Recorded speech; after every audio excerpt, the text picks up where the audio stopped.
excited to be here. Whether it's good morning, good evening, whichever part of the world you're in, we are going to discuss another very, very interesting topic about dieting. I know most of you have watched my first live talk a few weeks ago on Facebook about the mind games involved in dieting. And a lot of you had shared comments saying this was very useful. So I thought of adding some more tips and useful conversation here. So when I shared those 10 tips earlier, I was telling about how to align your mind with your body's needs. And today,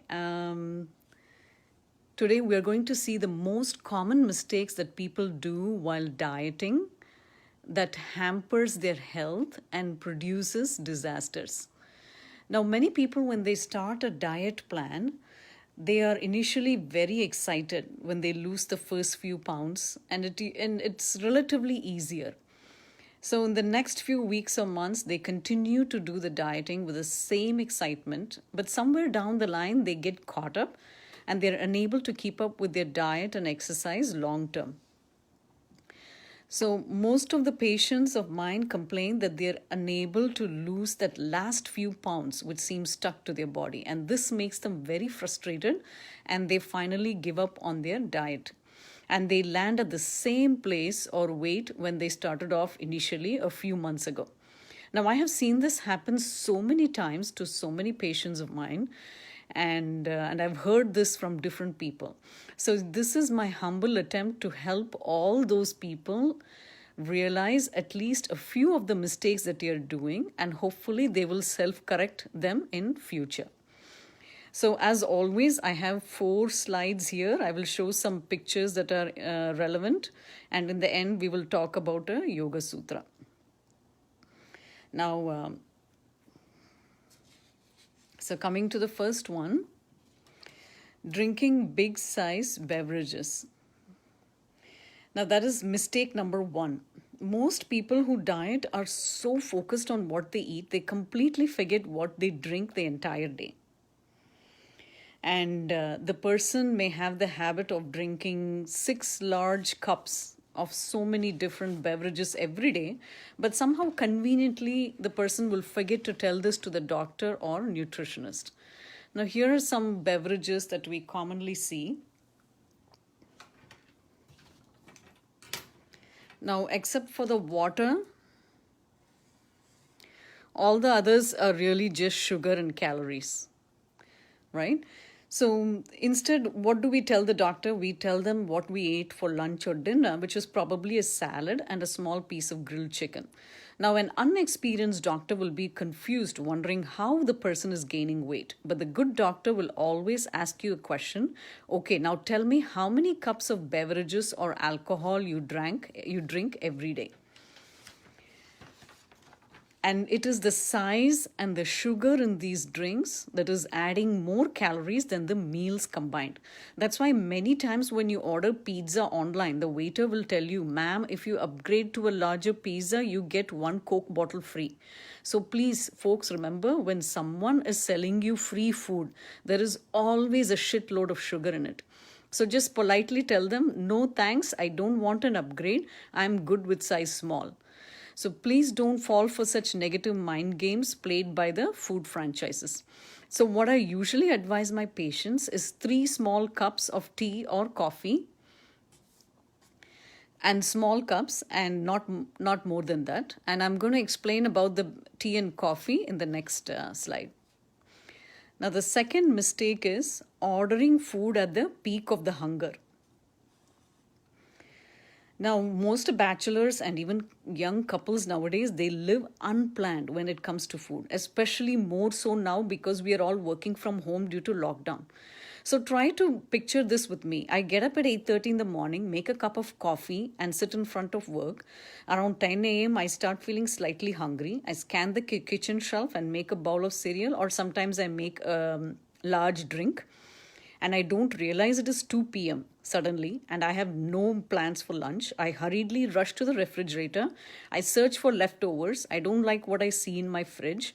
Then I look at the phone for delivery and pickup. By the time I find my favorite restaurant online, it is 2:30 and I'm staring at the menu and my mouth is watering. And by now you realized I'm super hungry and I ordered two large appetizers along with the main dish.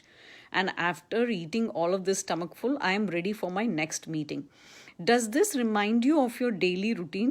If yes, then please stop there because you are heading towards one of the worst huge health disaster. Always plan your meals ahead of time and don't do the blunder of ordering food at the peak of your hunger. Because you are going to end up eating 2 or 3 times the calories that is required by you. So always stick to the 717 rule that I described in the first dieting video. 7 a.m. breakfast, 1 p.m. lunch, 7 p.m. dinner. Now, skipping breakfast is never a good idea if you're following the 717 rule. That's why it is called break fast, because you're breaking the fast of 12 hours. If you're following the 717 rule, you would have eaten the dinner at 7 p.m. and next you're eating breakfast at 7 a.m. So your body has fasted for 12 hours. So you're breaking the fast by eating the breakfast. Now also think of this 12 hours fast, which is very similar to the intermittent fasting that is very popular in the dieting. So this is the longest period of fasting in the 717 rule, and it actually is a type of a method of dieting. So if you don't stick to 717 rule, as most times, your metabolism will be thoroughly messed up. And also by sticking to this rule, it enforces that people get up before 7 a.m. because they're obviously hungry. And so there is no room for laziness or oversleeping. Also, don't get stuck into the concept of brunch and snunch. Now, these are concepts introduced by food franchises to encourage lazy people to eat all the time. And it also helps the food businesses to grow. But if you stick to 717 rule, you don't have to snack in between. Of course, if you're diabetic or you're having stomach problems, then you can talk to your doctor for a more individualized diet plan. Now, mistake number 3, meeting friends at the wrong places. So whenever we're meeting friends outside, it's either for lunch or coffee, or it's a client meeting at the bar. Now, very rarely people will say, I'm meeting my friend for a run or meeting someone for a bike ride.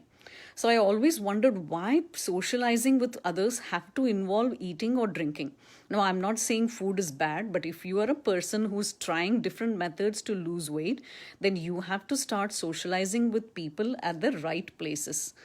So next time when you meet your new date or a friend, try a yoga session or do a swim together. I'm betting that this date will turn out to be more romantic than watching a bad movie and arguing. And if you're meeting a group of friends, try trekking or biking. And you will find out this is more adventurous than just eating or drinking in a bar. So please try out this method for yourself and let me know. Now coming to the next slide. Mistake number 4 is eating out too often.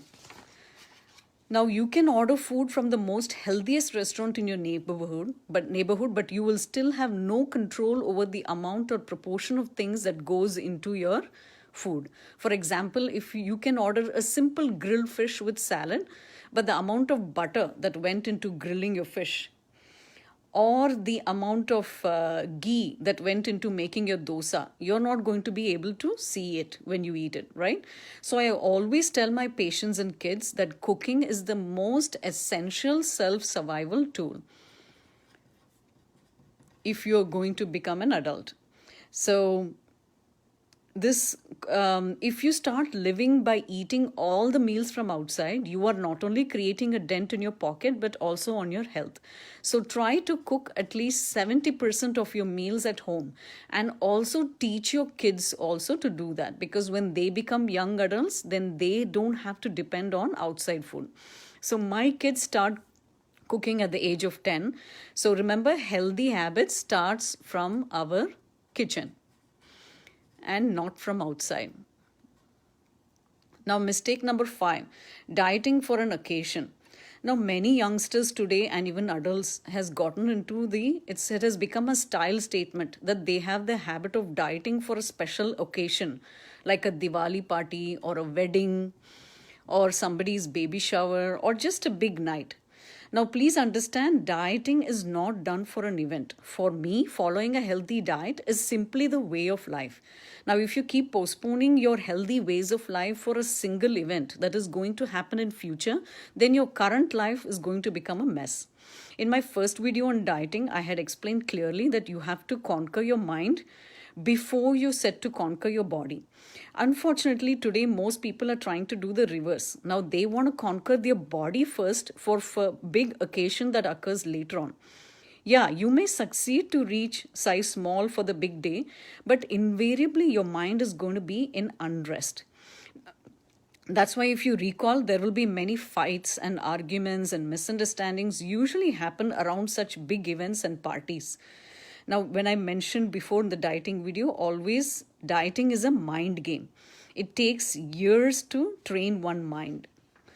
And if you postpone your mind and body training for a future occasion, then you are going to be disappointed at the end. Now, mistake number 6, blaming on outside circumstances. Now, most people come up with excuses, blaming on the weather. It's raining, so I could not run, doc. Or it's too sunny and my friend won't come to play a tennis match. And now here is the most common excuse I hear during lockdown. My gym is closed, I'm helpless. I want to say, wow, really? My patients will come up with new excuses like this every time, like as if I am going to benefit if they exercise. So I always tell them, if you are serious about dieting and staying healthy, then please rely less on the outside circumstances. For example, I always have my yoga mat at home and I'm ready to do asanas whenever.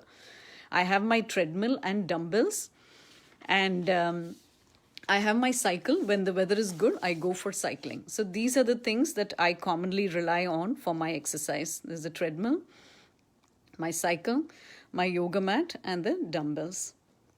Now, all these are just a one-time investment. Again, I've told you before that you don't need to lose money to lose calories. It's very simple. If you keep your dieting and exercise consistent, this is all I use every day for my good diet and exercise. So always you must feel well equipped when you want to exercise, and you don't have to choose the same things. You can choose anything that you are comfortable with. Some people like to do heavy gym exercise. Some people like to do swimming, and other kinds of sports. So choose whatever you are comfortable with and stick to it. And just like how we have alternatives for food, right? Even during lockdown, people don't stop eating. We always have some backups. So just like that, exercise in your mind should always have backups.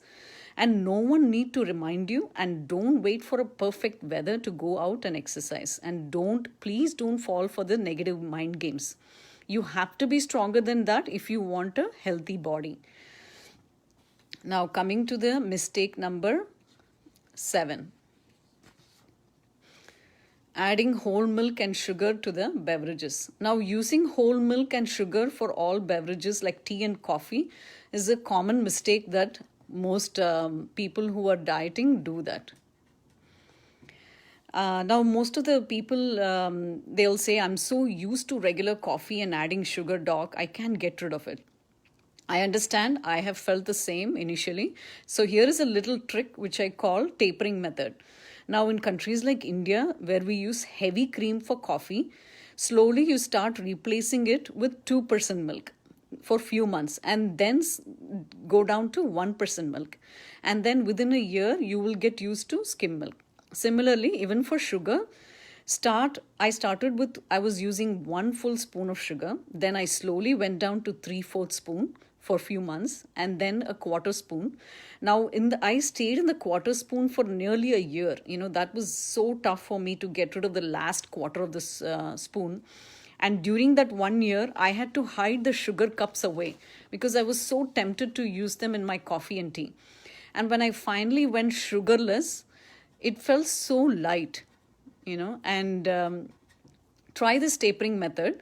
Now, this method is very popular in the medicine because we doctors commonly use it for patients who are struggling with addictions and pain medicines and things like that. And it usually produces permanent results. So even today, when I want to feel like adding sugar to my tea and coffee or even juices, I find that taste very weird. So I've gotten so used to sugarless beverages, it doesn't affect me anymore. I enjoy it, honestly. So please try this tapering method and you will see the changes for yourself within a few months. Mistake number 8, forgetting to take multivitamins. If you are 35 and you have a health related problem, then you must start taking multivitamins. And if you are healthy, then I would advise you to start taking multivitamins from age 40 onwards. It will boost your energy and metabolism. The common vitamin deficiency we see are vitamin D deficiency in the cold countries like America because of lack of sun exposure. And the common vitamin deficiencies in India and tropical countries are B12 and folate deficiencies. Now, all of these vitamins are essential vitamins and they are necessary for the healthy growth of your bones, skins, nerves, etc. And deficiency of these can lower your energy levels. And no matter how much you exercise and diet, you are not going to feel like energetic if you have a vitamin deficiency. So please make sure you're taking these multivitamins on a daily basis. Now, there are so many brands of multivitamins in the market, and I don't want to talk about the brands because then it will be like I'm endorsing a particular brand. So what I'm going to suggest is talk to your local doctor, whichever part of the country you're in, and they will recommend you which brand to take. Now, mistake number 9, not practicing what you see. So most people today, they're spending hours and hours on social media watching about dieting and exercising videos, and they don't remember to practice them. So you may be following about 30 different celebrities in your field or in the dieting field, but at the end of the day, you're going to become consumers and not achievers. So that is a very subtle point that not many people are realizing today, especially the youngsters. So if you want to achieve, then you have to start practicing what you're watching and not just remain as rather than remaining just watching. So most people, such people I see, they end up buying apps on the phone. They end up buying equipments, exercise equipments and yogic clothes and etc. But they seem to have very less time to practice any of them. So your end goal must be to be an achiever and be less of a consumer. Now, this is automatically geared towards time management, right?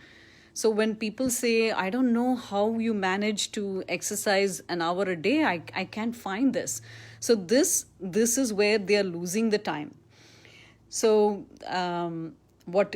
practicing is a very essential key to become an achiever. And remember, the best things usually are free of cost. And if you stick to a routine, you are not going to go wrong. And mistake number 10, hanging out with the wrong group. Now, if you have a roommate or a partner who is always interested in eating out or watching TV shows all the time and lazing around, obviously you are going to imbibe those qualities. So I will say stay away from people who are against your ideals or goals in life, because ultimately they are going to drag you down along with them. Now, setting up a goal is very important if you are a mother, because if you eat right and if you exercise right, then your entire family is going to eat right, and those habits will stick with your kids for a long time. Because nowadays, another big problem that I see is childhood obesity. It is so common in all the countries, even in the developing countries, because of the poor eating habits. And whenever I see an obese kid, invariably there will be at least one parent or one sibling who is also obese. So, this tells me a lot about the family's overall eating habits, and this must stop, or else the obesity will continue for the next generations. And now, as parents, we can break this cycle. Remember, happy and healthy parents make healthy children, and in turn, healthy children make healthy communities. Now, if I can reverse even one family into a happy and healthy family, then my goal for this talk will be worth it. Now, here I want to show about what I practice with my kids. This is me with my 5-year-old daughter doing practicing yogasanas. So she started doing yoga and meditation with me from 5 years onwards. This is me and her doing meditation. She's very much interested in exercise and meditation. She also does cycling with my husband. So the kids are very good learners, and they will learn very quickly from the parents if the parents are following the same set of practices. Now this brings us to the final Yoga Sutra. Samadhi bhavana artha klesha tanu karana arthascha. Let me repeat. Samadhi bhavana artha klesha tanu karana arthascha. What it means is, if your practice is aligned with your goal, the obstacles along your spiritual path or klesha will disappear, and ultimately you will reach your goal. So this is very much related to our talk today, and I always try to include Yoga Sutras in my talks, because that is what has been the core of my practice and this creating this support group and community. So to know more about me, visit my website authorsahila.com, and until next time, we will meet with another interesting subject, and please share this with your friends and family. Thank you.